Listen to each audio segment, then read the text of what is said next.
Hey guys, as I mentioned in my earlier segment, this morning a car bomb hit the diplomatic quarter of Kabul, the capital of Afghanistan, causing 80 deaths and 350 injuries, numbers which are expected to rise. 80 people, guys, that's 4 times as many as Manchester. And I know it's normal to feel more strongly about things that happen to people like us, in places like the places we live, because our ability to empathize is closely related to our feeling, that could have been me. And in Kabul, that couldn't have been me. And I'm certainly not going to judge anyone for this natural human response, but 80 victims really brings our own troubles into perspective. Let's try to think critically about this, because whenever we come across any information or news, not just terror attacks, we either fit it into a pre-existing framework and narrative of how we view the world, or we construct our own narrative. Now, the pre-existing narrative frameworks are 100% nonsense. The first one is the ban all Muslims. It's ignorance and prejudice, right? It starts reasonably enough because it identifies a common denominator, Islam, and then it extends these types of behavior to everything falling under the umbrella of Islam, and that's its big mistake. That's just shoddy, and it's lazy, and it's more than a little bigoted.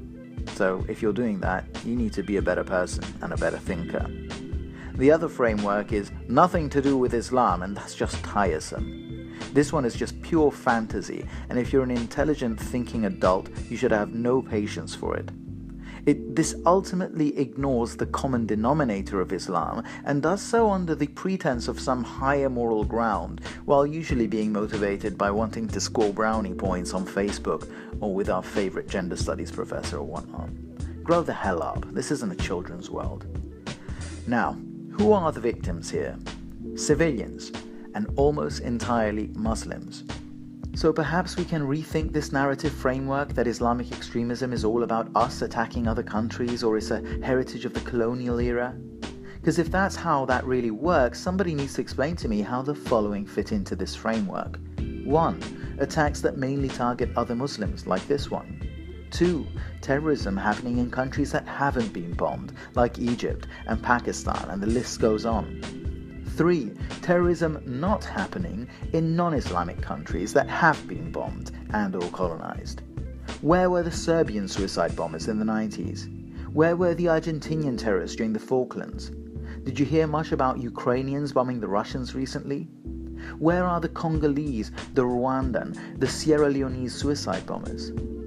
You can't just select a narrative framework and then conveniently ignore facts that go against that framework. It's not scientific.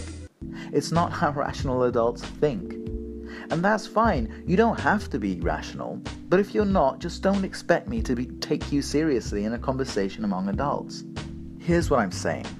If you've heard me enough, you know that I'm not saying that this is what Islam is. There is no what Islam is. There is no all-encompassing Islam. How could there be with 1.5 billion Muslims?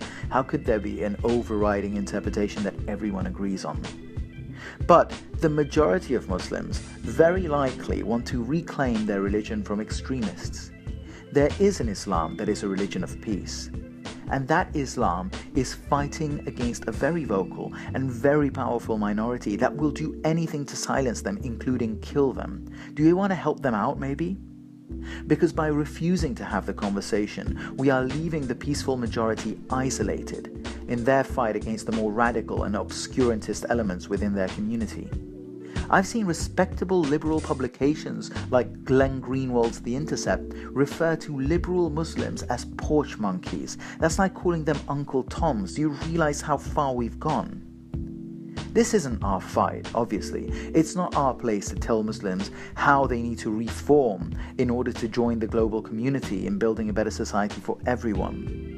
But we sure as shit shouldn't abandon the millions of peaceful Muslims, the secular Muslims, the progressive Muslims, the gay Muslims, and the female Muslims in their fight to remove the retrograde and extremist elements within their community. And by adopting this strategy of burying our head in the sand and silencing people who say, well, maybe there is something to be said about the Islamic denominator here, that's what we're doing. And for what? For a couple of Facebook likes.